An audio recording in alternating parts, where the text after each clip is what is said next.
L'invité d'Europe News avec Emmanuel Faux. Ce soir, Emmanuel, vous recevez le président de SOS Racisme. Bonsoir Dominique Sopo. Bonsoir. Comment accueillez-vous l'enterrement par Manuel Valls du projet de droit de vote des étrangers en France ? D'abord, le fait que le projet ne puisse pas voir le jour avant la fin du quinquennat n'est pas une surprise, puisque ça fait quasiment 3 ans qu'on est au courant.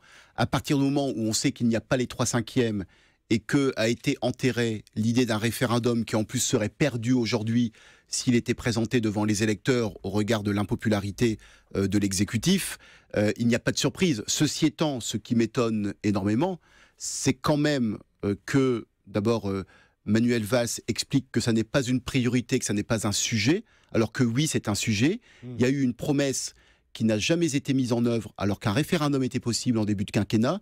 Il n'y a jamais eu de réel travail pour convaincre l'opinion publique du bien fondé d'adhérer à cette mesure, dont je rappelle qu'elle a été fortement majoritaire dans l'opinion pendant de nombreux mois après l'élection de François Hollande, et que Manuel Valls, ici, fait passer ses opinions personnelles, alors qu'il y a une promesse de campagne qui le dépasse de beaucoup. On rappelle que la proposition ne date pas d'hier. François Mitterrand l'avait promis en 81, François Hollande également, proposition 50. Est-ce qu'il y a une trahison de la gauche au pouvoir ? Oui, sur ce point, il y a une trahison très clairement, parce que pour la première fois, contrairement à sous François Mitterrand, qui n'avait pas de majorité au Sénat et pour qui c'était compliqué même de présenter la chose au référendum, ça aurait été un peu le fait de tordre un peu la lecture de la Constitution. Le projet a été adopté par les 2 chambres. Il était de la responsabilité de François Hollande de présenter dès le début de son quinquennat cette réforme de la Constitution. Ça n'a pas été fait. Et je pense qu'il serait bon que la gauche soit offensive sur les questions d'antiracisme. Cela dit, parce que le Sénat est repassé à droite depuis. D'accord, mais le projet de loi a été voté. Ce vote reste acquis de toute façon. Et donc, peu importe, en 2012, il aurait pu y avoir un référendum de proposer aux Français et il aurait été gagné de toute façon, de façon quasi automatique par l'exécutif. Et on serait face à une réforme qui serait derrière nous parce qu'aucune force politique, même dans l'opposition, n'arrive au pouvoir pour retirer le droit de vote à des gens qui l'ont déjà exercé. Donc je pense ce serait irréversible, un peu comme d'ailleurs la question du mariage pour tous. Une fois que c'est fait, c'est fait. Et puis on voit bien que le pays ne s'effondre pas, en l'occurrence. Mais alors revenons sur le fond. L'argument qui est avancé par Manuel Valls notamment, c'est celui d'un risque de tension inutile dans la société, ce qu'on pourrait traduire politiquement. C'est-à-dire que dans l'esprit du Premier ministre, sans doute, ça peut vouloir dire aussi que l'instauration du droit de vote aux étrangers cliverait un peu plus la société française et pourrait profiter à ceux qui disent on fait la part belle aux étrangers au lieu de s'occuper des nationaux. Vous suivez mon regard. Évidemment, ça profiterait au Front National principalement. Non, mais encore une fois, le fait de dire que de toute façon aujourd'hui, ça n'est pas possible de le mettre en œuvre au regard de la situation politique et de la situation des assemblées. Donc, ce qui me choque, ce n'est pas qu'ils disent que ce ne sera pas mis en œuvre d'ici la fin du quinquennat. Il y a un argument politique de climat sociétal écoutez, qui est avancé par votre Premier ministre Manuel Valls. Quand on fait de la politique, on mène des combats.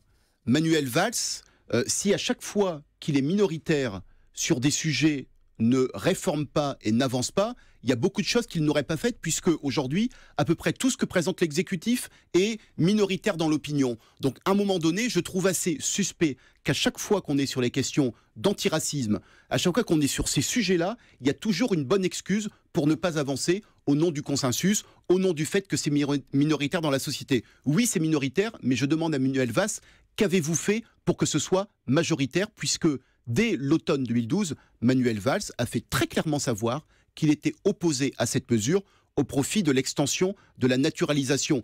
Il a le droit de le penser, ça n'est pas le problème.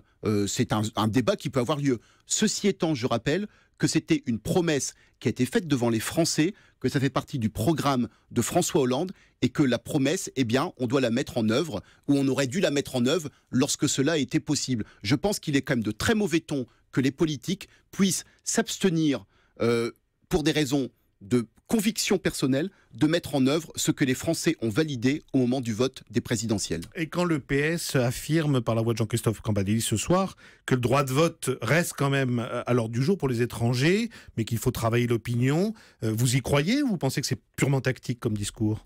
Non, je pense qu'il y a, vous savez, la politique ne se réduit pas à l'éthique. Donc je pense qu'il y a une partie, c'est ainsi, c'est la conquête du pouvoir. Il y a une partie de stratégie, bien évidemment. Je pense qu'il y a aussi une partie de sincérité parce que c'est un marqueur important pour la gauche qui voit bien qu'elle décroche dans les populations d'origine immigrée qui peuvent être attachées à cette mesure au-delà de son effet de son impact réel, mais il y a quelque chose de l'ordre du symbolique et de l'ordre finalement de repartir sur une dynamique d'égalité, ce qui aurait dû être le cas plus généralement dans ce quinquennat, après un quinquennat de Nicolas Sarkozy qui avait été marqué par la question quasiment hystérique de l'identité nationale. Il eût été bon que ce quinquennat, d'emblée, soit placé sur ces sujets sous le thème de l'égalité.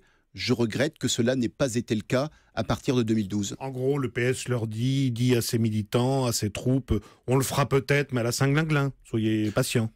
De toute façon, encore une fois, le Parti socialiste en tant que parti n'est pas en situation au niveau des assemblées de faire en sorte que cette réforme passe. Ça coûte pas cher de dire ça ne coûte pas cher, mais je pense qu'il y a une partie de sincérité chez beaucoup de militants de gauche, j'espère en tout cas. Un mot, Dominique Sopo, de la crise des migrants. Est-ce que vous pensez que la France, depuis quelques mois, est à la hauteur de son rang en termes de promesses d'accueil des réfugiés et du discours qui est tenu globalement par rapport à ces étrangers qui viennent du Proche-Orient en guerre ?